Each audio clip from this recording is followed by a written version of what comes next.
Bueno, les vuelvo a presentar con todo gusto al doctor Manuel Campos. Él nos va a hablar en esta ocasión de nuevas técnicas en cirugía de epilepsia, recordando que él es neurocirujano especialista en epilepsia chileno y director del Centro de la Clínica de Epilepsia de la Clínica de la Condesa en Santiago de Chile. Un gusto de nuevo, doctor, bienvenido. Gusto saludarlos. Mi nombre es Manuel Campos, soy neurocirujano, especialista en cirugía de la epilepsia y hoy día tengo el honor de hablar de nuevas técnicas en cirugía de la epilepsia. Es un placer estar en contacto con México, que es un país que amo y tengo grandes amigos en ese país. Vamos a ver. Quiero hacer un homenaje en esta plática a mi querido amigo, el doctor José Francisco Tellez Centeno, gran epileptólogo, amigo personal, y también del doctor Lalo Barragán, quien falleció en Canadá hace un mes a los 50 años de vida y que lamentablemente nos abandonó, y era un experto en epilepsia y en sobre todo en los estudios epidemiológicos, y había estudiado toda su formación de pregrado y parte del posgrado en la Universidad de México. Bueno, todo cambia. En el pasado, ¿no es cierto?, esta cantante era muy joven, envejeció. Este hombre era muy musculoso, envejeció, pero la cirugía de la epilepsia no se echa a perder, sino que mejora con los años. Quiero hablarle de varios conceptos, no solamente de la cirugía, sino que conceptos en cirugía de la epilepsia y los avances. El momento de la cirugía de la epilepsia. Este paper publicado por Martin Brody el año 2018, hace 2 años atrás, muestra que lamentablemente 1/3 de todos los pacientes que tienen epilepsia, pese a que tomen los mejores medicamentos, las mejores dosis, siguen teniendo crisis epilépticas. Los fármacos antiepilépticos realmente no son antiepilépticos porque no curan la epilepsia. Son fármacos anticrisis. Lo que hacen los fármacos es estabilizar las neuronas para que el paciente no tenga crisis generalizadas o focales, pero no cura la epilepsia. De hecho, en esta diapositiva que se ve muy pesada, la vamos a tratar de aclarar, tenemos por un lado si el paciente está con 1 o 9 fármacos, el número de pacientes, si está en monoterapia o en terapia combinada. Fíjense ustedes que de 1.098 pacientes, casi 1.100 pacientes del estudio de Martin Brody del 2012, solo 70 pacientes, vale decir el 6,4% de la corte, estaba libre de crisis en terapia combinada. Por lo tanto, la chance que ustedes tienen de tener pacientes libres de crisis, en pacientes con epilepsia y terapia combinada, no supera el 6,4%. La mitad de estos con la asociación lamotrigina más ácido valproico. Pero ustedes hablan de epilepsia refractaria cuando han fallado 2 fármacos de primera línea, que es lo que está aquí en el cuadro negro. Y esto eran solamente 25 pacientes de los 1.098. Vale decir, solo el 2,7% de los pacientes con epilepsia refractaria quedan libres de crisis con terapia combinada, y en monoterapia solo el 3,2%. ¿Cuál es la gran conclusión de esta diapositiva? Que usted tiene solamente un 6% de chance de dejar a un paciente libre de crisis si usted tiene un policlínico de epilepsia refractaria y su única herramienta son los fármacos antiepilépticos o anticrisis, como se dice actualmente. ¿Cómo mejorar el diagnóstico inicial para reconocer los candidatos a cirugía precoz y fundamentalmente en niños, ya que este es un congreso y una actividad organizada para niños? Resulta que en un estudio publicado por mi amigo Inga Blünke en el New England Journal of Medicine, el 81% de los pacientes que se operan de epilepsia refractaria tienen o displasias corticales, o un tumor generalmente benigno, o una esclerosis del hipocampo. Por lo tanto, si nosotros hacemos un buen diagnóstico de la displasia, el tumor o la esclerosis del hipocampo, vamos a poder hacer un buen tratamiento en más del 80% de nuestros niños con epilepsia refractaria que se van a operar. Las displasias corticales, cuando uno lo estudia, no hay ningún test que sea 100% exacto, sino como dice el doctor Gary Matter en esta publicación de la UCLA, de Los Ángeles, en California, que uno tiene que tener una evaluación multimodal. en la cual está, por supuesto, el electroencefalograma interictal, que tiene una baja sensibilidad, solo un 50%, posteriormente el electroencefalograma ictal, que tiene un 65%, la resonancia de la calle comunitaria, que es solo un 45%, una resonancia idealmente de 3 tela con protocolo de epilepsia, imagen de postproceso, aproximadamente un 70%, el SPEC solo un 55%, pero el PET con un 80% es el examen que tiene la mayor sensibilidad para el estudio de las displasias corticales en niños y en adultos con epilepsia refractaria. He aquí un ejemplo, un paciente con resonancia magnética normal que se realiza un PET. Nosotros lo hacemos bajo electroencefalografía, le inyectamos el fármaco en el momento que el paciente tiene la crisis o vemos si hay actividad interictal y lo pasamos inmediatamente al PET, y ustedes ven cómo hay una imagen roja de hipermetabolismo en la zona frontal que coincidía con el foco epiléptico que tenía el paciente. En el PET coronal, igualmente, un foco caliente frontal del lado izquierdo. El paciente se fusionó la imagen, se hizo una lobectomía frontal, que era una displasia tipo 1A, y este paciente lleva 5 años libre de crisis. Por lo tanto, el electroencefalograma, el video monitoreo, más el PET, en este caso en particular, fueron fundamentales para poder dejar al niño libre de crisis. ¿Cómo es el resultado de la cirugía de epilepsia hoy por hoy y en el futuro, si Dios quiere, sobre todo en niños? Este estudio publicado hace 3 años atrás en el New England por un grupo hindú que tenía tantos niños para operar que dividieron la corte en un grupo quirúrgico y un grupo no quirúrgico, del grupo quirúrgico, el 77% de los niños estaba totalmente libre de crisis a 1 año plazo y solo el 7% de los pacientes con fármacos. O sea, lejos, la cirugía de la epilepsia es superior a los fármacos en epilepsia refractaria. Pero lo más importante es que no solamente quedaron libres de crisis, sino que también mejoró su calidad de vida y su desarrollo cognitivo-conductual. O sea, ganamos 3 veces, porque el paciente mejora cognitivamente y mejora de su parte del ánimo y su parte conductual. Miren este paper publicado también hace pocos años atrás, en la cual ustedes ven niños que están con epilepsia del lóbulo temporal y la línea roja, la cirugía, como la caída, el decay de la curva del coeficiente intelectual se rompe con la cirugía y los niños empiezan a mejorar post cirugía. Por lo tanto, ¿no es cierto?, es un hecho que la cirugía de la epilepsia para el deterioro cognitivo y lo estabiliza o lo mejora. Incluso los pacientes operados de epilepsia, ustedes les pueden bajar o suspender los fármacos antiepilépticos y el coeficiente intelectual o IQ mejora porque los fármacos antiepilépticos interfieren también con las pruebas neuropsicológicas en nuestros pacientes y sobre todo en epilepsia refractaria. ¿Y por qué más temprano es mejor? Porque reduce los riesgos de caída, reduce el riesgo de estatus epiléptico, acorta el rol de enfermo del paciente y el estigma que rodea la condición de epilepsia. El paciente está expuesto a menos crisis epiléptica en un cerebro en desarrollo. Hay menos disturbios emocionales, el paciente toma mayor conciencia de que él está sano, no se echa a perder su super yo, su ego. Hay mejor conectividad en las redes de asociación, menos riesgo de aparición de nuevos focos, foco en espejo. Se remueve la epileptogénesis y el paciente se cura y se pueden suspender incluso los fármacos antiepilépticos. En este estudio, que aún no está publicado, del grupo de Inga Blünke y que va a ser publicado en los próximos meses, de 1.680 pacientes, niños, tenemos que las principales causas son la esclerosis del hipocampo, las principales asociación de causa y buen control de crisis cercano a un 70-80% son la esclerosis del hipocampo, lesiones vasculares tales como cavernoma y tumores, y las malformaciones del desarrollo cerebral en amarillo se estabilizan cerca del 60%.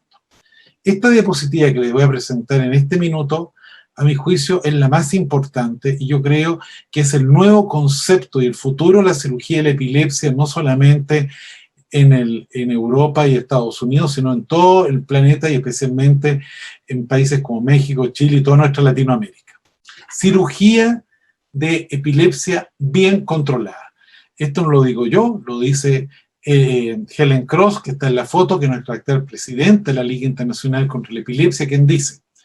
que debe considerarse la cirugía en forma precoz como una opción de tratamiento en niños en lesiones que son bien definidas y que están localizadas en cerebro no elocuente. Aunque el paciente esté tomando 1 o 2 fármacos antiepilépticos y tenga su crisis controlada. Vale decir, antes que el paciente tenga una epilepsia refractaria. ¿Por qué esto? Porque la tasa de éxito de la cirugía es altísima, 70-80%, bajo riesgo de complicaciones o déficits neurológicos y previene el uso y la dependencia prolongada de los fármacos antiepilépticos y los efectos secundarios cognitivos de los fármacos. Y uno cura la epilepsia porque sacó el foco, la lesión, más que estar previniendo la crisis epiléptica con fármacos antiepilépticos. Pero vamos al título que me pidió mi querido colega y amigo, el doctor Barragán, de las nuevas técnicas. Las nuevas técnicas que me quiero referir, tanto en diagnóstico como en tratamiento, son la estereoelectroencefalografía, el SEEG, el DBS o estimulación cerebral profunda, el NeuroPace y la ablación con calor, en este caso con láser. La estereoelectroencefalografía consiste en la implantación de múltiples electrodos profundos por vía estereotáxica, algo que fue desarrollado por el doctor Jean Van Caux y Talirach en París, en el Hospital de la Santa Ana, en la década de los años 60, y ellos buscaban localizar la actividad epiléptica, el foco y su propagación en las vías de nuestra conexión de nuestro encéfalo. ¿Cuáles son las indicaciones actuales? Niños que tengan epilepsia refractaria y que la resonancia magnética sea normal, o pacientes que en la resonancia tienen múltiples lesiones multifocales, o pacientes que no se logra lateralizar el inicio de la actividad epiléptica por electrodo de superficie, o que el foco esté muy cercano a una zona elocuente, motora, visión, sensibilidad, no así para el lenguaje que caen en los electrodos subdurales, que hay una discordancia en los datos no invasivos entre la resonancia, el electro y el PET, pacientes con esclerosis tuberosa para localizar el túber más activo, y lugares que son de difícil estudio con electrodos subdurales, tales como son la corteza de la ínsula, o el giro cingulado, o estructuras temporales mesiales. Y uno lo más importante que busca es ver la conectividad de redes neuronales. El éxito para localizar el foco epiléptico en estereoelectroencefalografía es de aproximadamente un 77% según los estudios de Cleveland Clinic, de nuestro querido amigo el doctor Jorge González Martínez, que es de origen español, pero que se formó en Brasil y que trabaja actualmente, dejó Cleveland Clinic y está en otro centro de epilepsia, Juan Bulacio, que es argentino, que está en la Cleveland Clinic, y nuestros amigos Imad Nayam y Andrés Alexópulo de la Cleveland Clinic, que ellos colocan los electrodos coplanares. ¿Qué significa coplanares? Pegado al piso, vale decir, el plano que ustedes juegan es solamente 2 planos y no 3 planos. Y uno coloca estos electrodos coplanares, uno centrado en la lesión y otros que uno trata de ver la propagación básicamente hacia frontal, temporal, parietal y alrededor de la lesión que uno está estudiando. Este es un caso nuestro en el Centro Avanzado de Epilepsia de Clínica Las Condes, acá en Santiago de Chile, en un caso de epilepsia parietal de una chiquitita que tenía una displasia, y esta es la foto de cómo quedan implantados y la foto del escáner post-implantación, y esta es la reconstrucción 3D de cómo están implantados los electrodos, y este es la misma paciente, y ustedes ven en la fusión de la imagen de escáner y resonancia que ustedes pueden ver dónde está el electrodo en la corteza y cómo están los últimos electrodos en la corteza frontal mesial, y viendo electrodos que también quedan en sustancia blanca. Lamentablemente, aún la estereoelectroencefalografía es incapaz de hacer algoritmos cuantitativos en 3D para ver las vías de propagación y saber exactamente las vías que hay que cortar o la lesión, cómo son sus vías de conectividad para poder llegar a la cura del paciente. El DBS, o estimulación cerebral profunda, hay un famoso estudio que es el estudio Santé, que fue publicado en el año 2010 y consiste en la implantación de un electrodo profundo en que puede ser el núcleo subtalámico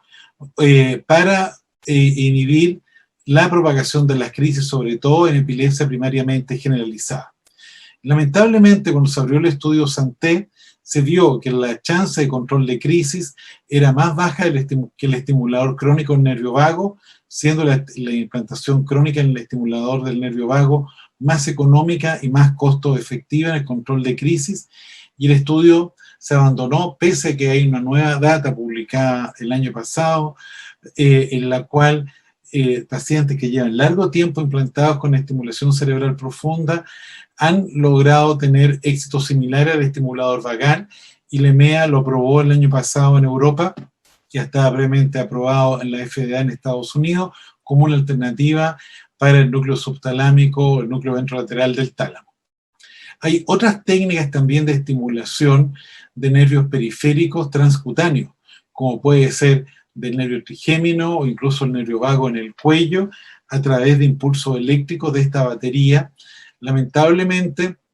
no han pasado todavía las pruebas para ser aprobados en su uso masivo y están todavía en fase experimental.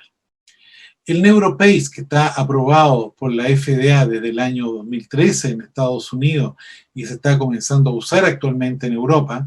consiste en una técnica muy novedosa, pero altamente invasiva, que es la implantación de electrodos, ya sea profundos o subdurales, dentro del cráneo en pacientes que no pueden ir a cirugía curativa, resectiva, y estos se conectan a través de cables a un verdadero computador que está registrando una electrocorticografía continua, y cuando el paciente tiene una descarga eléctrica cerebral anormal, se produce la estimulación y se aborta la crisis epiléptica. El problema, ¿no es cierto?, es el alto costo y que uno tiene que estar permanentemente chequeando, ¿no es cierto?, día a día la actividad eléctrica cerebral anormal, pero tiene una chance en un grupo determinado de pacientes. Lo último que quiero hablarles yo es la ablación láser, la cual está comprada por la firma Medtronic y consiste en la implantación de un electrodo por vía estereotáxica, y que en el esclerosis del hipocampo ustedes pueden generar bajo la resonancia magnética una lesión de calor, haciendo una amígdalo-hipocampectomía por lesión calórica.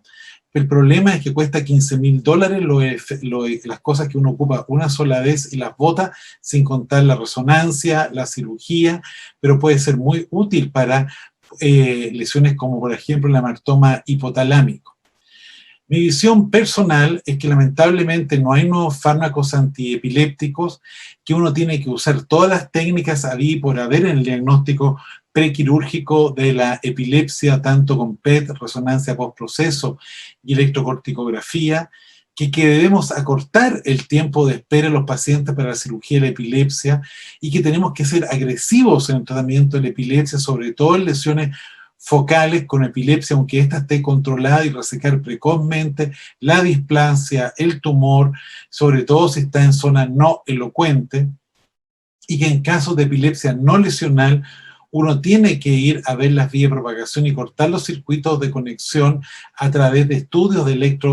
de estéreo EEG, como es lo que le acabo de presentar, y que lamentablemente las nuevas técnicas en cirugía de la epilepsia como el NeuroPace o el DBS, estimulación cerebral profunda, están más enfocados en la cirugía paliativa que en la cirugía curativa. No así las lesiones por calor como las lesiones por láser, que son una opción a futuro, que tenemos que esperar que bajen sus costos, porque aún son demasiado caros y aún no están disponibles en nuestra Latinoamérica, pero que seguro en los próximos años va a estar disponible, y es una alternativa para los pacientes que no quieran tener una craniotomía y resecarse tejido a cráneo abierto, sino que solamente haciendo un hoyito y colocando el láser por vía estereotáxica.